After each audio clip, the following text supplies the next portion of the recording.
Isn't that circus music great? Starts my heart a-pounding every time, 'cause I'm a circus mouse. But maybe I should introduce myself. Name's Timothy. Spent most of my life with the big show and had some wonderful times, but none so amazing as the adventure I had with my friend Dumbo, the flying elephant. Maybe you'd like to hear about it. Don't answer that, 'cause I'm going to tell you anyway. Pull up a chair and listen. It all started one spring, just as the show was about to leave its winter quarters and hit the road. All the wagons in their bright new coats of paint were loaded on the train, and Casey Jr., the engine, was just about to pull out when all of a sudden the biggest flight of storks I ever saw showed up and began delivering babies right and left. There was new bear babies, giraffe babies, tiger babies, hippo babies. They were sure a bunch of busy boys, but they seemed to have forgotten Mrs. Jumbo, the elephant. For they didn't bring her a baby, and I knew she was expecting. Suddenly, the ringmaster yelled, "All aboard!" And we all climbed onto the train, and Casey took off. All aboard! Let's go! Casey Jr.'s coming down the track with a smoky stack. Hear him puffin' coming round the hill. Casey's here to thrill every jack and Jill. Every time his funny little whistle sounds, everybody hurries to the circus crowd. Time for lemonade and cracker jack. Casey Jr. Black, Casey Jr. Black. Every time his funny little whistle sounds, everybody hurries to the circus crowd. Time for lemonade and cracker jack. Casey Jr. Black, Casey Jr. Black.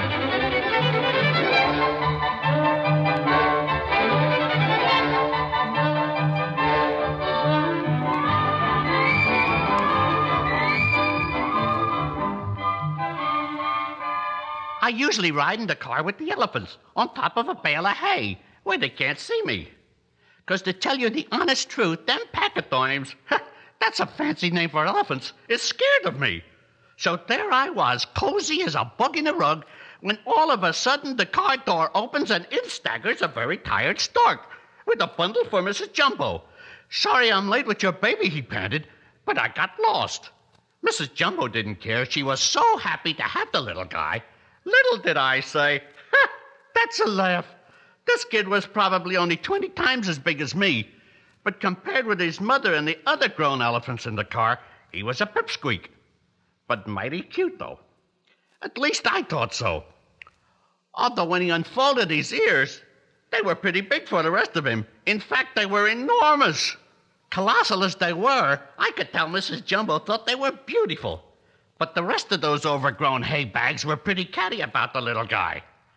After a while, though, everybody settled down and got some sleep, while Casey Jr. chugged away through the night, hauling us all to our first town.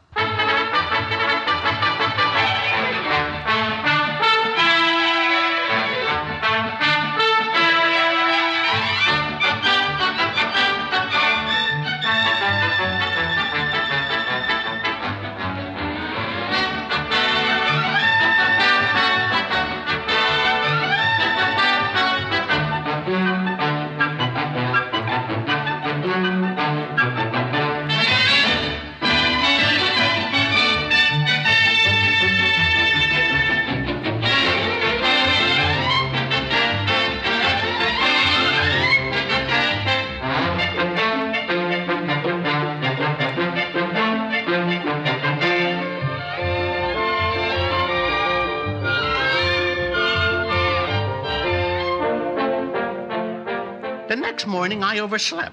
And by the time I woke up, the roustabouts had set up all the big tents, and it was almost time for the parade to start. That's one of the most exciting parts of the circus for me. And I never can decide whether to ride in the parade where all the people can see me, or stay on the sidelines where I can see the whole parade. This day I decided to watch, and in a minute it began.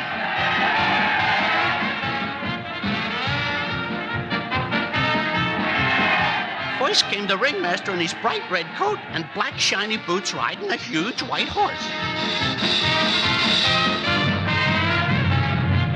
Then the band and the beautiful gold bareback riders.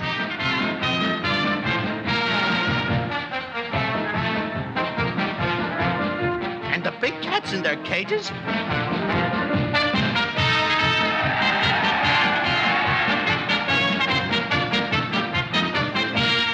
and the calliope.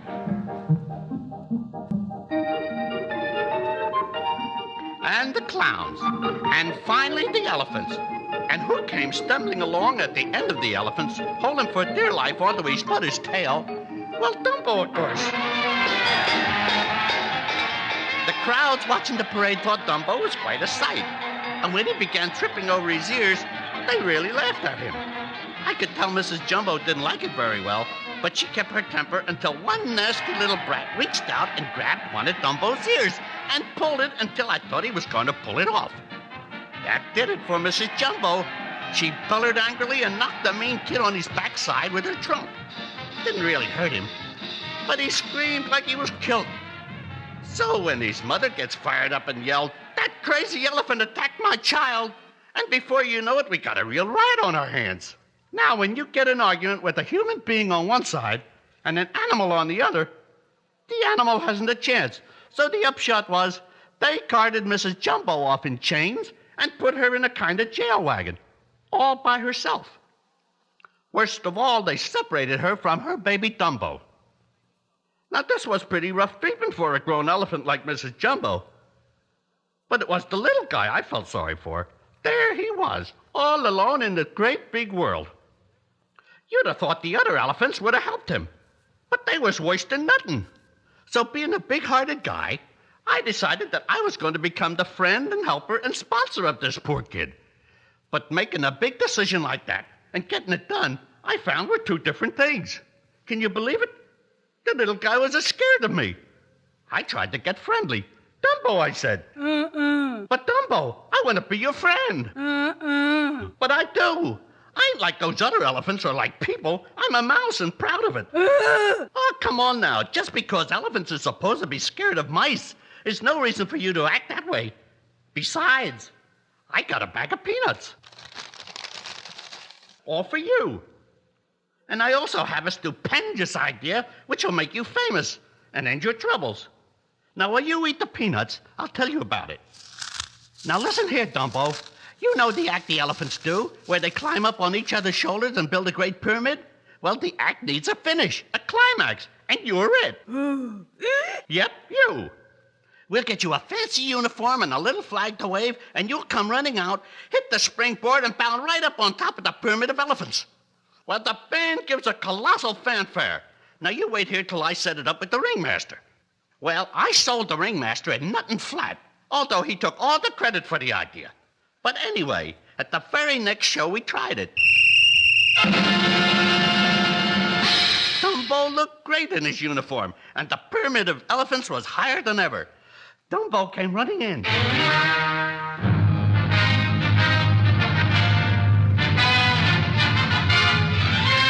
But all of a sudden, he began tripping over his ears.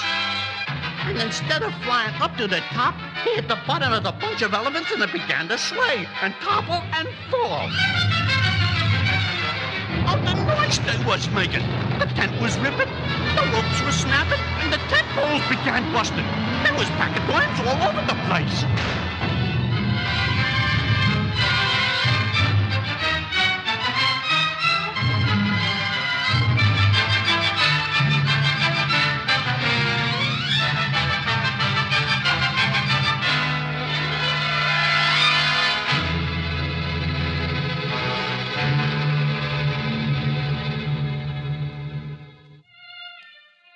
It was a real catastrophe. Everybody felt pretty bad, but Dumbo worst of all, especially after they made him a clown. This was a real disgrace, and none of the other elephants would have anything to do with him. I was still his only friend, and I told him I thought we should go over and see his mother. She was still in jail, and she was surely glad to see him, but didn't mind a bit that he'd been made a clown. While she was cuddling him, we heard a beautiful lullaby.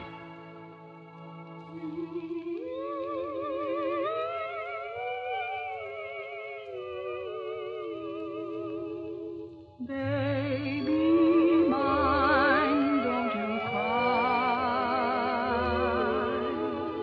Baby mine, dry your eyes.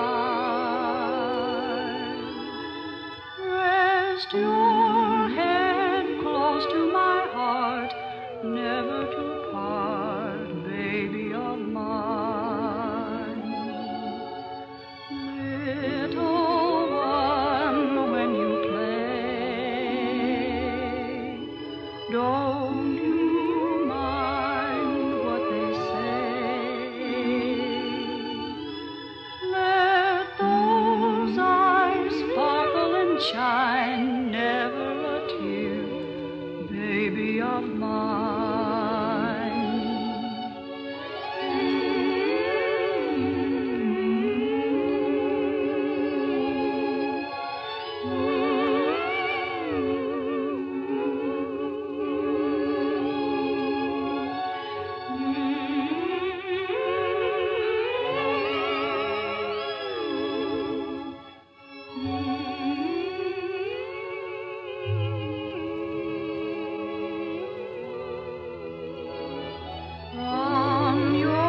precious to me, cute as can be, baby of mine.